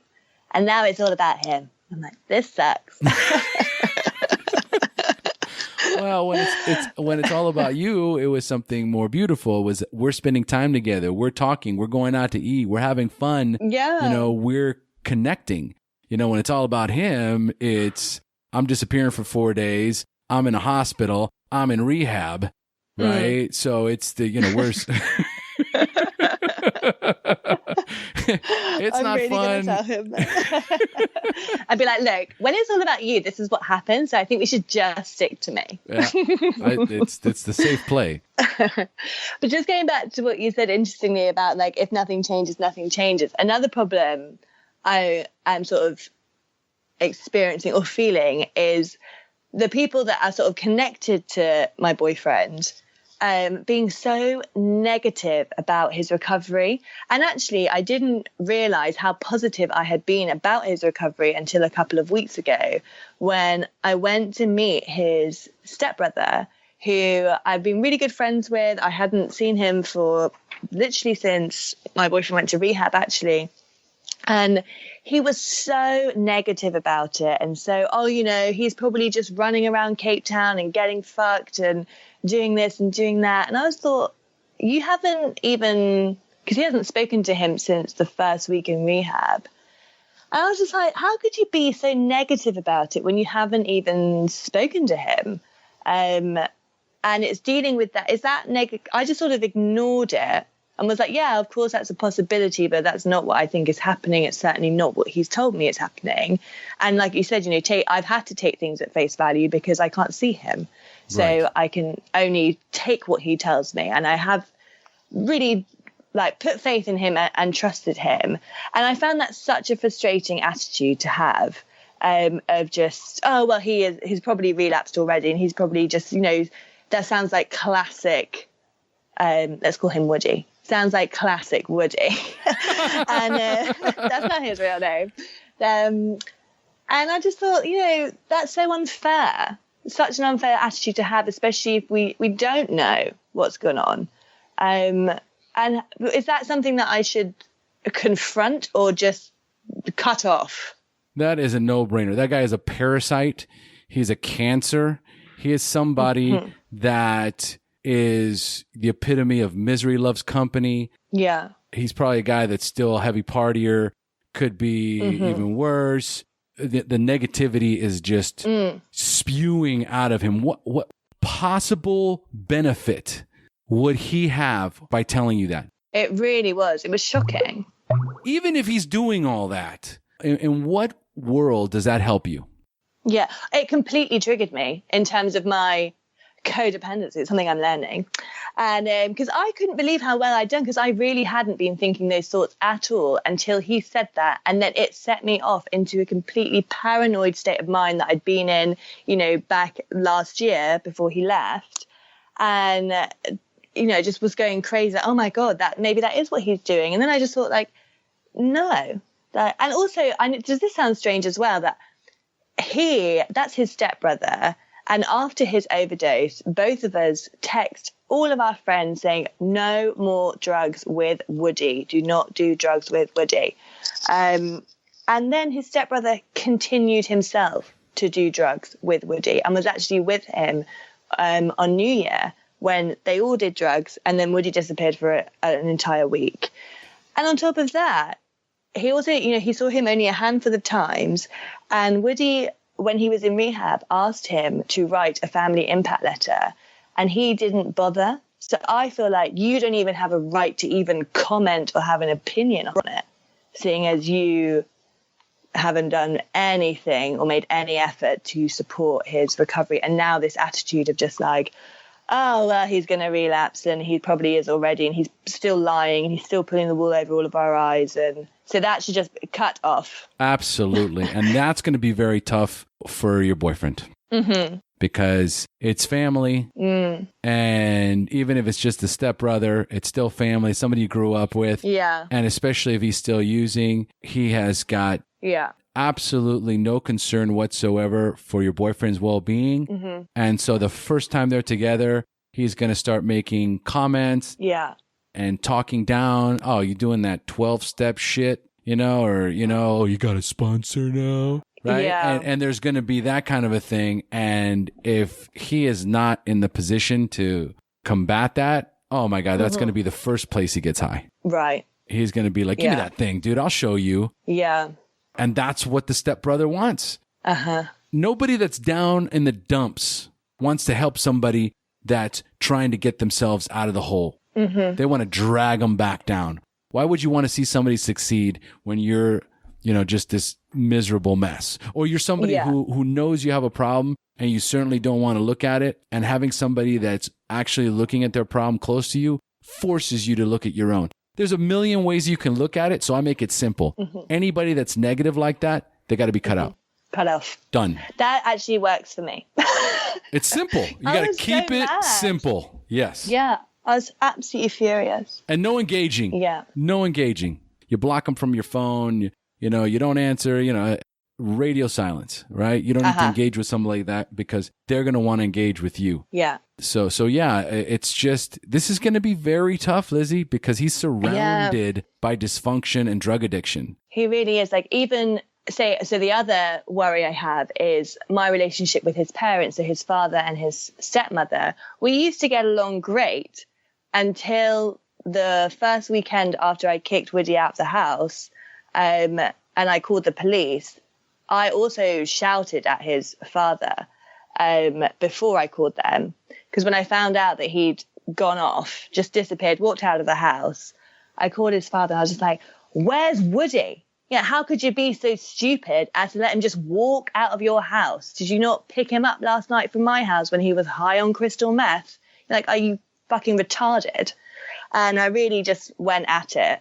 And obviously our relationship since then has been very fraught. He wouldn't speak to me for 2 months or so, even though I was so confused. You look in hindsight and you think, we're both on the same side. Surely we both just want Woody to get better. And now we're sort of infighting. Is that something that you experience with your family and friends? Is sort of infighting as what was best for your own recovery? Well, here's the thing, with this type of a situation, right? Because there's no right or wrong way of dealing with a heated situation. It's no more their responsibility what Woody does than yours. Yeah. So even though they could say the same thing to you, okay? What was he doing with pipes in his bed while you were sleeping right next to him? Yeah. You know what I mean? Like, yeah, fair.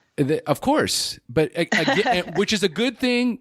We all need this kick in the ass, all right? Because we are only looking out in many cases. It's so tough to look in. But the battle you went through is not going to be any different for them than it was for you. Mm-hmm. And he was doing the same shit under your nose that he's going to do under their nose, that he's going to do under anybody's nose. Yeah. So they're not responsible any more than you are. Yeah. Absolutely not. And speaking out of turn, I would make amends to them. I would say, hey, listen, you know what? I was pissed off. I'm just so worried sick about him, and I apologize for going off on you like that. Yeah. But if they're not directly contributing to his using, then you guys are all allies. You guys are all on the same side. You want to see him succeed in his sobriety, so you have to stick together, right? And as angry as you get, in many cases, you just want to blame somebody, or you want to take it out on somebody, totally. or you want to, and that's what you're doing. You're just venting and lashing out.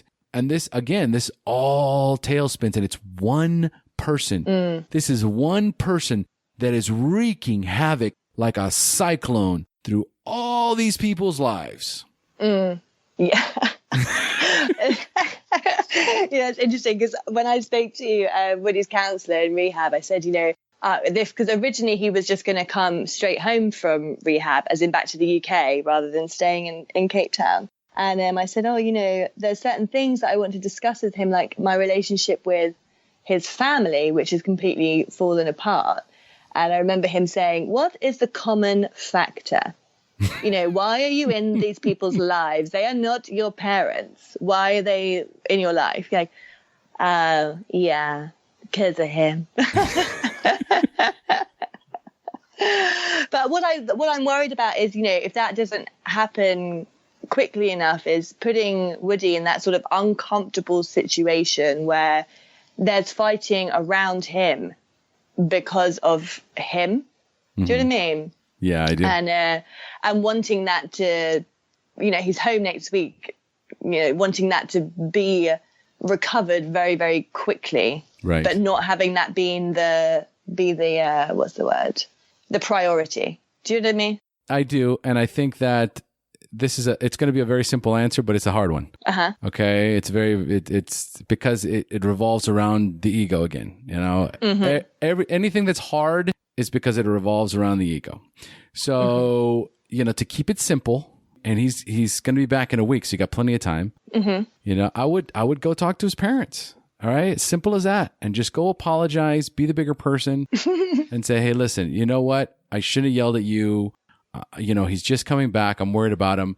He's going to be living with you guys. If there's anything that I can do, please reach out to me. I'll do whatever I can, up to a point, Yeah. There's certain things that I won't tolerate moving forward, but I don't want to take it out on you because it's not your fault any more than it is my fault.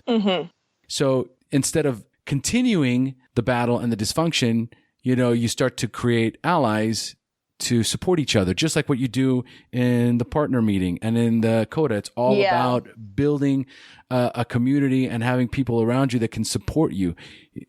Having people that are mad at you, and especially if he's living with his parents and and they might be pissed off at you, it could immediately create a very confrontational environment, very negative energy sort of environment, and we don't want that. And you don't need it. You know what I'm saying? Like, why hold on to it? For what? Just because you lost your temper or whatever. Everybody loses. Because I don't like that. And I get.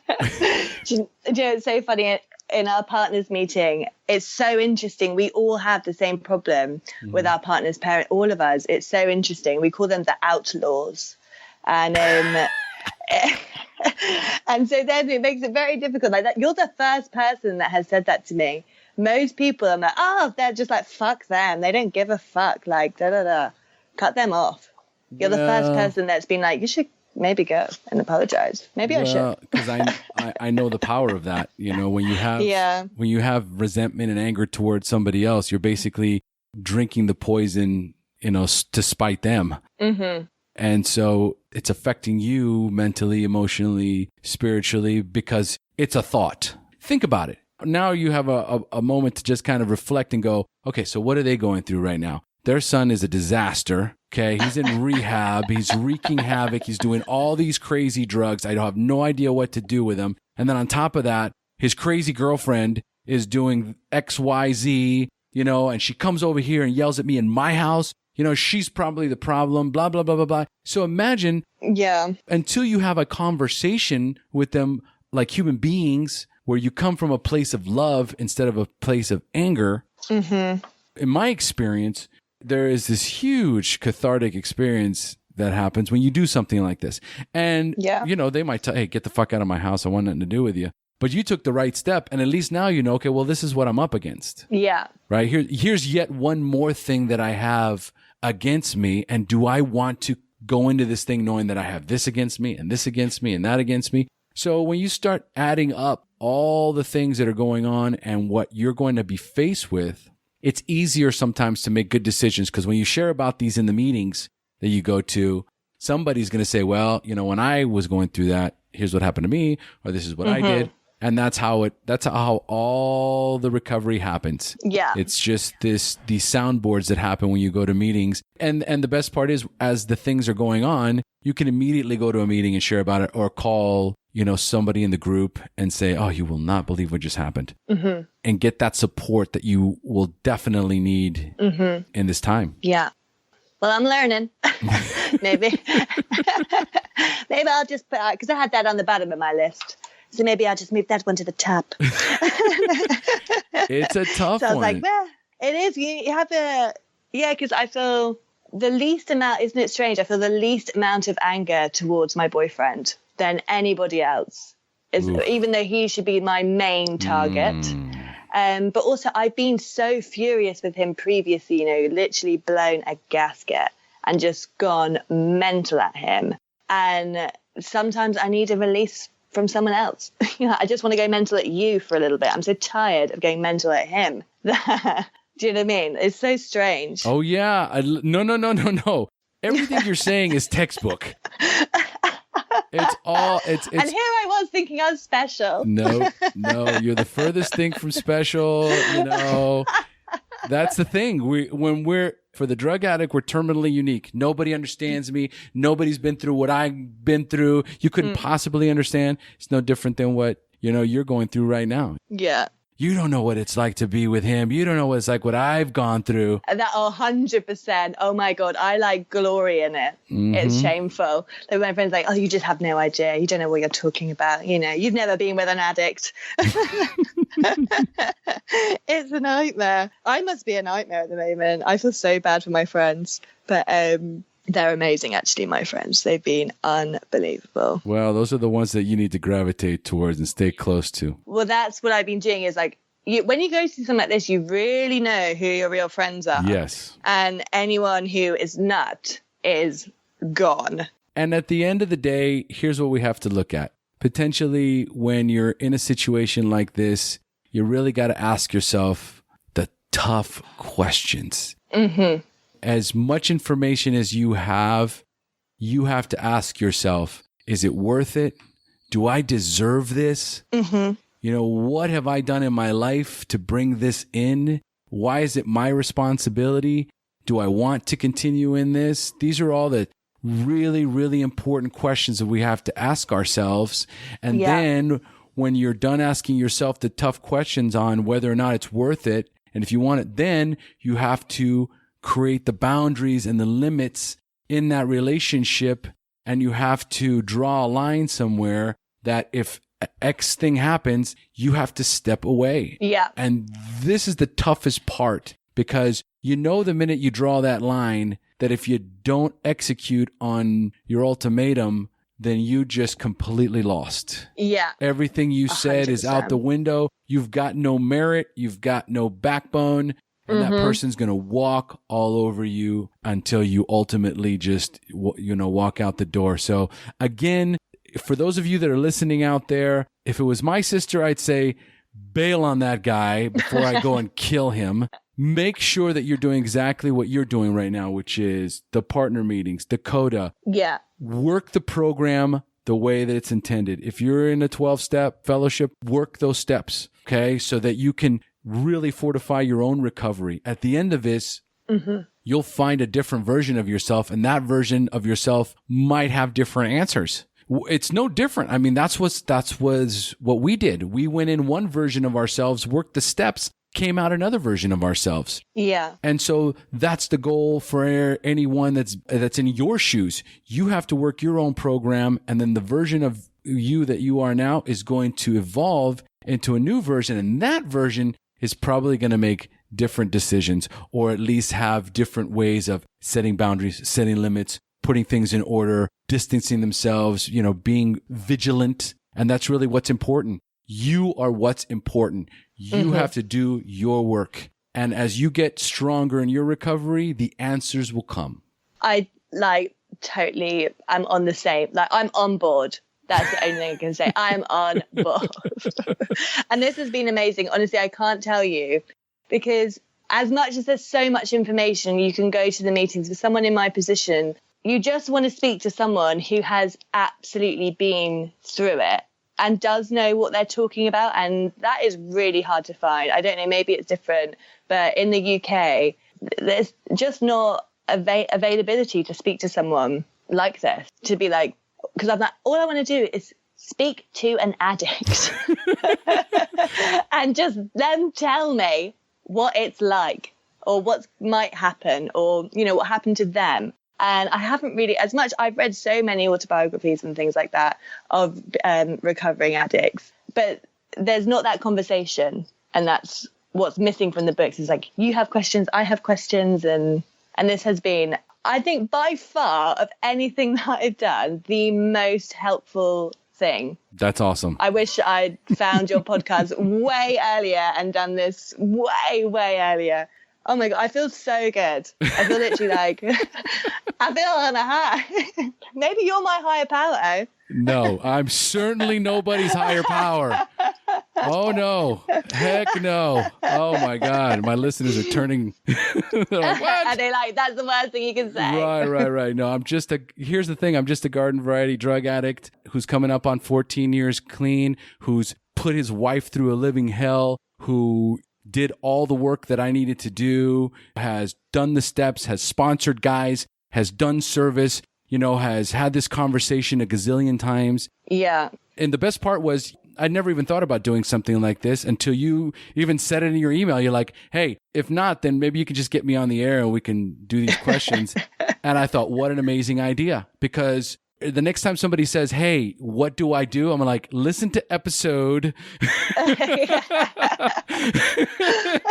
That's what I needed. I was looking for this exact episode. That's why I messaged you, like, what episodes can you recommend that I listen to? And this is the one that I wanted to hear and had been searching for so long. It's just the opportunity to be like, what about this? And what about this? And what about this? Because I've asked Woody some of these questions, and obviously at the moment he's just like, I don't know. But then also, I don't know any other addicts. So there's a helpline that I called that's part of a rehab here in the UK, which is run by recovering addicts, and they are so lovely. But when you call it, they're asking questions about you and your life and your decision and what's going on with you, but you don't have that opportunity to ask them about their situation and what they've been through. It's just not appropriate for that kind of helpline. Well, that's for sure. There's no helplines out there that say, what should I do? No.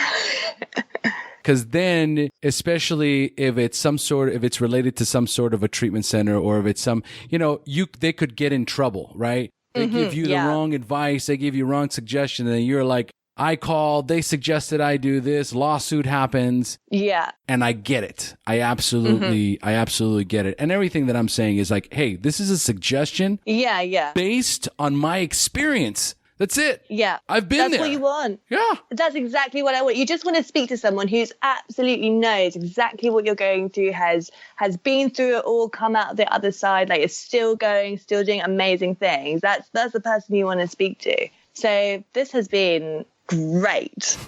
I've loved it. Well, listen, I wish you all the best, you and Woody. Thank you.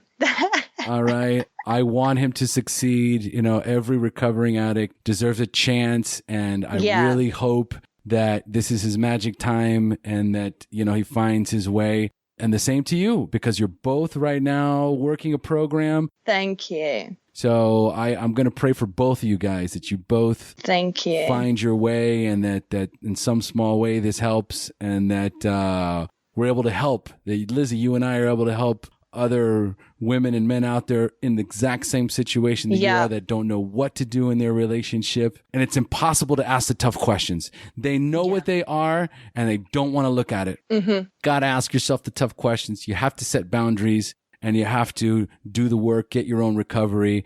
And you know what? It doesn't hurt, to get a relationship with a higher power. I mean, getting on your knees and saying, I don't know who you are, what you are. There's something out there. I need your help. Yeah. So whatever's out there, please give me the strength to make the right decision. And I guarantee you, whatever that higher power is, it just comes. Yeah. It just comes. I'm ready for it. I'm waiting. Whenever it comes. All right. Okay. So, Lizzie, thank you so much for joining us today. Thank you. It's been awesome. All right, folks. Wow, this has been a roller coaster ride. I really hope you guys got something out of this and were able to carry a larger message to people that have been listening to this podcast and hoping for something like this. Let's hope it helps. So we've now reached the end of our show. Thanks for joining us. And as we say here in Costa Rica, pura vida. Pura vida. Okay, guys. So as promised, here's the update on Lizzie and Woody. So Lizzie messaged me last week and she says, "Hey, hope you're really well. I'm listening to the podcast as we speak while I wait for my flight home from Spain. Just by the way of an update, very, very sadly, Woody has relapsed. As soon as I left the UK on Friday, he disappeared and is still not home yet. Hasn't answered my calls or messages. It's very sad. I've decided I've got to cut the cord as of now. It's just a shame. I did just want to add, though, that I feel that everything I've been doing, my Partners in Careers group, CODA, your podcast, and Facebook groups, everything has helped me so much to not just fall apart this week. I feel totally prepared for this scenario and how to keep myself as my first priority. Obviously, it's hurtful and I'm very sad, but I'm also sad for him as things were going so well. Nothing I can do about it, though. Thank you again and hope to touch base soon. Lizzie." I'm sure as many of you were listening along in the episode, those of us with a significant amount of recovery can pretty much tell you how this story is going to end. So the most important takeaway from this particular episode is that no one can get sober or clean or free from codependency through somebody else. You have to have the desire, the willingness, the openness, the honesty and open-mindedness to truly want to change. Lizzie did all the work. She went to meetings. She did the research. She called me. She found a rehab for Woody. She's done the work and she's doing so much better. My heart goes out to anyone who is suffering right now through codependency and trying to fix their partner. The only one that can fix your partner is your partner. So remember to ask yourself the tough questions. I didn't mention this in this episode, but Google the codependent triangle or the drama triangle, and you will find 3 specific things that you have to look at when you're in a dysfunctional relationship. The role you play. You're either the victim, the hero, or the aggressor. And it's your responsibility to recognize which role you play in that relationship. This episode is another great reminder that sharing helps addicts in recovery. HP, baby. Thank you for joining us on the SHAIR Recovery Podcast. To check out the show notes page on this interview or to thank our guests for sharing their story, go to www.theshairpodcast.com. While you're on the website, don't forget to sign up for our free newsletter to stay up to date on the latest news, podcasts, and interviews. Want to be one of our guests and share your story?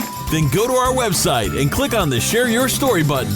We share our inspiring recovery stories every Tuesday, so subscribe to our show on iTunes or Stitcher Radio to get your free weekly download. We'll see you then.